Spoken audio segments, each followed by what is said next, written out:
علامہ اقبال اور ہنری برگساں کی ملاقات 1931 میں پیرس میں ہوئی۔ یہ ایک نہایت اہم اور تاریخی ملاقات تھی کیونکہ دونوں بڑے فلسفی تھے اور زندگی، وقت، وجدان اور خودی جیسے موضوعات پر گہرے خیالات رکھتے تھے۔ علامہ اقبال 1931 میں لندن میں دوسرے گول میز کانفرنس میں شرکت کے لیے گئے تھے، جہاں وہ مسلمانوں کے حقوق کے لیے آواز بلند کر رہے تھے۔ اس سفر کے دوران وہ پیرس بھی گئے کیونکہ وہ ہنری برگساں سے ملاقات کرنا چاہتے تھے۔ اقبال برگساں کے نظریات سے متاثر تھے، خاص طور پر وقت، زندگی اور وجدان پر ان کے خیالات سے۔ وہ جاننا چاہتے تھے کہ برگساں کا نظریہ وجدان روحانیت اور وحی سے کس طرح جڑا ہو سکتا ہے۔ جب علامہ اقبال اور ہنری برگساں کی ملاقات ہوئی تو اقبال نے برگساں سے وحی اور وجدان کے تعلق پہ سوال کیا۔ اقبال نے پوچھا، کیا وحی بھی ویسے ہی ایک اندرونی تجربہ ہو سکتی ہے جیسے آپ کا نظریہ وجدان کہتا ہے؟ برگساں نے اس سوال پر زیادہ تفصیل سے بات نہیں کی اور کہا کہ یہ ایک مذہبی معاملہ ہے جس پر وہ زیادہ بات نہیں کر سکتے۔ وہ فلسفے اور سائنس کی بنیاد پر بات کرتے تھے، لیکن وحی کو ایک ذاتی اور مذہبی چیز سمجھتے تھے۔ یہاں اقبال کو احساس ہوا کہ برگساں کا نظریہ وجدان اسلامی وحی کے تصور سے مکمل طور پر مطابقت نہیں رکھتا۔ اقبال کے نزدیک وحی صرف وجدان نہیں بلکہ اللہ کی طرف سے خاص پیغام اور ہدایت ہے جو عام انسانی تجربات سے بالاتر ہے۔ اس ملاقات کے کچھ اثرات تھے۔ اقبال کو یہ احساس ہوا کہ فلسفہ ہمیشہ دین اور وحی کو مکمل طور پہ نہیں سمجھ سکتا۔ اقبال نے اپنے فلسفے میں برگساں کے خیالات کو شامل کیا، لیکن اسلامی نقطۂ نظر سے۔ برگساں کا وجدان کا تصور اقبال کے عشق اور روحانی بصیرت کے نظریے سے کچھ حد تک ملتا تھا، لیکن اقبال نے اسے اسلامی وحی کے مطابق ڈھال کر پیش کیا۔ یہ ملاقات مختصر تھی لیکن اس نے اقبال کے فلسفے پر گہرا اثر ڈالا۔ اس کے بعد اقبال نے اپنی شاعری اور فلسفے میں اسلامی روحانی فکر کو مزید واضح کیا اور وجدان سے آگے بڑھ کر عشق الہی اور وحی پر زور دیا۔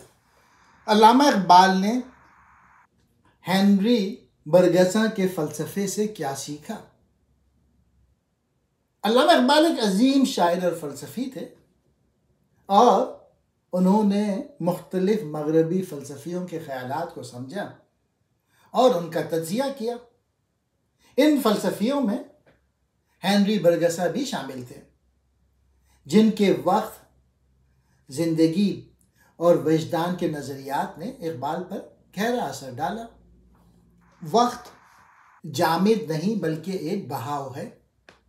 اقبال نے برگساں سے یہ سیکھا کہ وقت کوئی رکا ہوا یا جامد چیز نہیں بلکہ یہ ایک بہاؤ میں ہے۔ برگساں کا نظریہ دورانیہ یہ بتاتا ہے کہ وقت کو صرف گھڑی یا کیلنڈر سے ناپنا صحیح نہیں بلکہ یہ ہمارے اندرونی تجربے کا حصہ ہے۔ اقبال نے بھی وقت کو ایک مسلسل حرکت کے طور پہ دیکھا جو انسانی خودی کی ترقی میں اہم کردار ادا کرتا ہے۔ وہ کہتے ہیں کہ وقت کو جامد ماننا زندگی کی حقیقت سے انکار کے برابر ہے۔ دوسرا، وجدان یعنی انٹیوشن عقل سے زیادہ طاقتور ہے۔ برگساں کے فلسفے کا ایک اہم حصہ وجدان ہے جو کسی بھی چیز کو براہ راست سمجھنے اور محسوس کرنے کی صلاحیت دیتا ہے، جبکہ عقل صرف چیزوں کو ٹکڑوں میں تقسیم کر کے دیکھتی ہے۔ اقبال نے بھی اسی بات کو اپنے فلسفے میں اپنایا۔ اقبال کے مطابق سچائی کو سمجھنے کے لیے محض عقل کافی نہیں بلکہ دل، وجدان اور روحانی تجربات بھی ضروری ہیں۔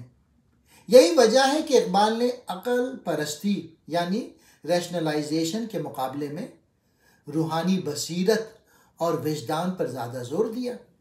خودی اور تخلیقی قوت۔ برگساں نے ایک نظریہ پیش کیا جسے تخلیقی ارتقاء کہا جاتا ہے۔ برگسا کے مطابق زندگی ایک مسلسل ترقی اور ارتقاء یعنی ایولیوشن میں ہے، اور یہ حرکت ایک تخلیقی قوت کی وجہ سے جاری رہتی ہے۔ اقبال نے اس خیال کو اپنے نظریہ خودی میں شامل کیا۔ اقبال کہتے ہیں کہ انسان کو خود کو مسلسل بہتر بنانا چاہیے، اپنی صلاحیتوں کو پہچاننا چاہیے اور آگے بڑھنا چاہیے۔ اقبال کے مطابق زندگی ایک مسلسل جد و جہد ہے، اور وہی انسان کامیاب ہوتا ہے جو اپنی خودی کو پہچان کر اس دنیا میں کچھ نیا تخلیق کرتا ہے۔ زندگی ایک مسلسل جد و جہد ہے۔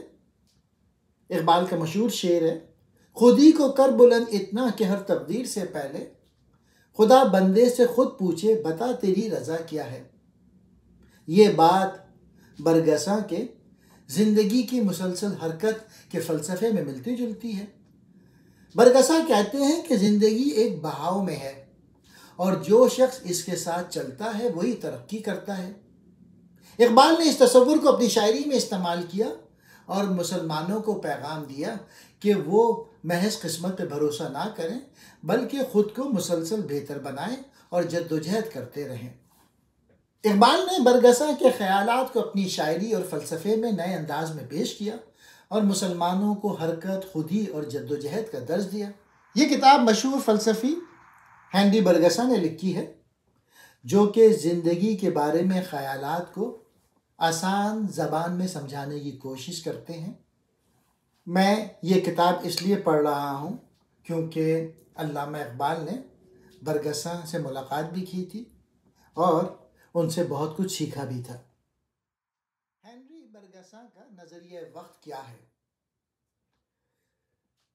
برگساں کہتے ہیں، وقت، ٹائم، عام طور پر جو پیمانہ ہم نے بنایا ہے یہ آرٹیفیشل ہے۔ یہ وقت اصل وقت نہیں بلکہ ایک مصنوعی ہے۔ اصل وقت وہ ہے جو ہم اپنے اندر محسوس کرتے ہیں، جیسے خوشی، غم، انتظار یا بیتا ہوا بچپن۔ اسے دورانیہ کہا جاتا ہے۔ یہ وقت مسلسل بہتا رہتا ہے جیسے دریا کی روانی، اور اسے گھڑی سے ناپا نہیں جا سکتا۔ زندگی اور وقت، برگساں کے مطابق زندگی اور وقت ایک دوسرے سے جڑے ہوئے ہیں۔ زندگی بدلتی رہتی ہے اور وقت اسی تبدیلی کا حصہ ہے۔ جیسے پودا بیج سے درخت بنتا ہے یا انسان بچپن سے بڑھاپے تک کا سفر طے کرتا ہے، یہ سب وقت کے بہاؤ کی مثالیں ہیں۔ عقل اور وجدان، یہ دوسرا مضمون تھا برگساں کا۔ برگساں کا ماننا تھا کہ دنیا کو سمجھنے کے دو طریقے ہیں۔ ایک ہے عقل یعنی انٹلیکٹ، جو چیزوں کو حصوں میں توڑ کر دیکھتی ہے جیسے سائنس میں ہوتا ہے، اور دوسرا ہے وجدان، انٹیوشن، جو چیزوں کو ایک بہاؤ اور مکمل تصویر کے طور پہ دیکھتا ہے جیسے ہم زندگی کو محسوس کرتے ہیں۔ عقل کیا ہے؟ عقل انسان کی وہ صلاحیت ہے جس کے ذریعے وہ سوچتا، تجزیہ کرتا ہے اور چیزوں کو سمجھتا ہے۔ یہ ہمیں دنیا کو منطق اور دلیل کی بنیاد پر جاننے میں مدد دیتا ہے۔ ہینری برگساں کہتے ہیں کہ عقل دنیا کو حصوں میں تقسیم کر کے سمجھتی ہے، جیسے کہ ہم کسی چیز کو ناپتے، گنتے یا ترتیب دینے کے لیے کرتے ہیں۔ سائنس اور ریاضی عقل پر مبنی ہے کیونکہ وہ چیزوں کو قوانین اور اصولوں میں بانٹ کر سمجھتی ہے، لیکن برگساں کے مطابق عقل کی ایک حد ہے۔ یہ حرکت اور وقت کو اصل شکل میں نہیں دیکھ سکتی بلکہ انہیں رک کر دیکھنے کی کوشش کرتی ہے۔ جیسے کسی بہتے ہوئے دریا کی تصویر کھینچ لینا۔ اصل میں دریا کی تصویر کھینچ کر ہم اس کی روانی کو نہیں دیکھ سکتے بلکہ صرف ایک لمحے کو قید کر سکتے ہیں۔ عقل اور زندگی، برگساں کا کہنا ہے کہ زندگی مسلسل بہاؤ میں ہے اور عقل اس بہاؤ کو روک کر سمجھنے کی کوشش کرتی ہے جو ممکن نہیں۔ اس لیے اگر ہم زندگی اور وقت کی اصل نوعیت کو سمجھنا چاہتے ہیں تو ہمیں عقل کے بجائے وجدان پر زیادہ بھروسہ کرنا چاہیے۔ کیا عقل ضروری ہے؟ ہاں، عقل بہت ضروری ہے۔ یہ ہمیں سائنس، منطق اور ٹیکنالوجی میں آگے بڑھنے میں مدد دیتی ہے۔ یہ ہمیں حقائق اور تفصیلات کو سمجھنے کی صلاحیت دیتی ہے۔ لیکن اگر ہم زندگی کو محسوس کرنا چاہتے ہیں، اس کا اصل حسن اور بہاؤ دیکھنا چاہتے ہیں، تو صرف عقل کافی نہیں، ہمیں وجدان کی بھی ضرورت ہے، جو چیزوں کو گہرے اور مکمل انداز میں دیکھنے میں مدد دیتی ہے۔ اب وجدان کیا ہے؟ وجدان ایک ایسی صلاحیت ہے جو ہمیں کسی چیز کو بغیر منطقی دلیل یا تجربے کے براہ راست محسوس اور سمجھنے میں مدد دیتی ہے۔ یہ ایک اندرونی شعور یا دل کی گہرائی سے آنے والی سمجھ بوجھ ہے جو ہمیں زندگی کے گہرے پہلوؤں کو جاننے میں مدد دیتی ہے۔ برگسا کے مطابق اصل حقیقت کو سمجھنے کے لیے وجدان زیادہ اہم ہے، کیونکہ یہ ہمیں چیزوں کو جیسے وہ ہیں ویسے ہی محسوس کرنے میں مدد دیتا ہے، بغیر انہیں ٹکڑوں میں بانٹے یا رکاوٹ ڈالے۔ وجدان اور وقت۔ برگسا کہتے ہیں کہ وقت کو صحیح معنوں میں سمجھنے کے لیے وجدان کی ضرورت ہوتی ہے۔ ہم گھڑی کے وقت کو گن سکتے ہیں، لیکن جو وقت ہم محسوس کرتے ہیں، جیسے خوشی کے لمحات تیزی سے گزر جاتے ہیں اور غم کے لمحات لمبے محسوس ہونا، وہ گھڑی کے وقت سے مختلف ہوتے ہیں۔ یہی وجہ ہے کہ وقت کو محسوس کرنے کے لیے وجدان ضروری ہے، کیونکہ یہ ہمیں وقت کے مسلسل بہاؤ کو سمجھنے میں مدد دیتا ہے۔ وجدان اور زندگی۔ برگسا کا نظریہ یہ ہے کہ زندگی مسلسل حرکت میں ہے، جیسے پانی کا ایک دریا جو بہتا رہتا ہے۔ اگر ہم زندگی کو مکمل طور پہ سمجھنا چاہتے ہیں تو ہمیں اس کے بہاؤ کے ساتھ جانا ہوگا، نہ کہ اسے عقل سے ٹکڑوں میں توڑ کے دیکھنا ہوگا۔ وجدان ہمیں زندگی کے اصل معنی محسوس کرنے میں مدد دیتا ہے۔ ہنر، شاعری، محبت، روحانی تجربات اور گہرے جذبات کو سمجھنے میں مدد دیتا ہے۔ قدرتی طور پہ صحیح یا غلط کا احساس دلاتا ہے، جیسے کسی خطرے کا پہلے سے احساس ہو جانا۔ اگرچہ عقل ہمیں سائنسی منطق اور قوانین سمجھنے میں مدد دیتی ہے، لیکن صرف عقل کافی نہیں۔ اگر ہم زندگی کو صرف منطق سے سمجھیں گے تو ہم اس کے اصل حسن اور معنویت کو کھو دیں گے۔ اسی لیے برگسا کہتے ہیں کہ وجدان ہمیں وہ کچھ دکھاتا ہے جو عقل نہیں دکھا سکتی۔ ہمیں دونوں کو متوازن طریقے سے استعمال کرنا چاہیے۔ وجدان دل کی گہرائی سے آنے والی سمجھ ہے جو ہمیں زندگی اور وقت کی اصل حقیقت کو محسوس کرنے میں مدد دیتا ہے۔ ہنری برگسا کے مطابق اگر ہم واقعی وقت اور زندگی کے بہاؤ کو سمجھنا چاہتے ہیں تو ہمیں وجدان پہ بھروسہ کرنا سیکھنا ہوگا، کیونکہ یہی وہ ذریعہ ہے جو ہمیں حقیقی تجربے سے جوڑتا ہے۔ امپورٹنٹ کوٹیشن جو کہ ہنری برگسا کی ہیں، وہ کہتے ہیں، آنکھ وہی دیکھتی ہے جو دماغ سمجھنے کے لیے تیار ہو۔ اس قول کا مطلب ہے کہ ہم دنیا کو اسی حد تک دیکھ سکتے ہیں جتنا ہمارا دماغ اسے سمجھنے کے قابل ہوتا ہے۔ اگر ہمارا ذہن کسی چیز کو قبول کرنے کے لیے تیار نہیں تو وہ ہمارے سامنے ہوتے ہوئے بھی ہمیں نظر نہیں آئے گا۔ مثال کے طور پر اگر کسی شخص نے کبھی آرٹ یا موسیقی کو نہیں سمجھا تو وہ کسی خوبصورت پینٹنگ یا میوزک کی گہرائی کو نہیں پہچان سکے گا۔ To exist is to change is to mature is to go on, creating oneself endlessly۔ موجود ہونا تبدیلی ہے، تبدیلی بلوغت ہے، اور بلوغت کا مطلب ہے کہ مسلسل خود کو تخلیق کرتے رہنا۔ یہ قول ہمیں بتاتا ہے کہ زندگی ایک مسلسل تبدیلی کا نام ہے۔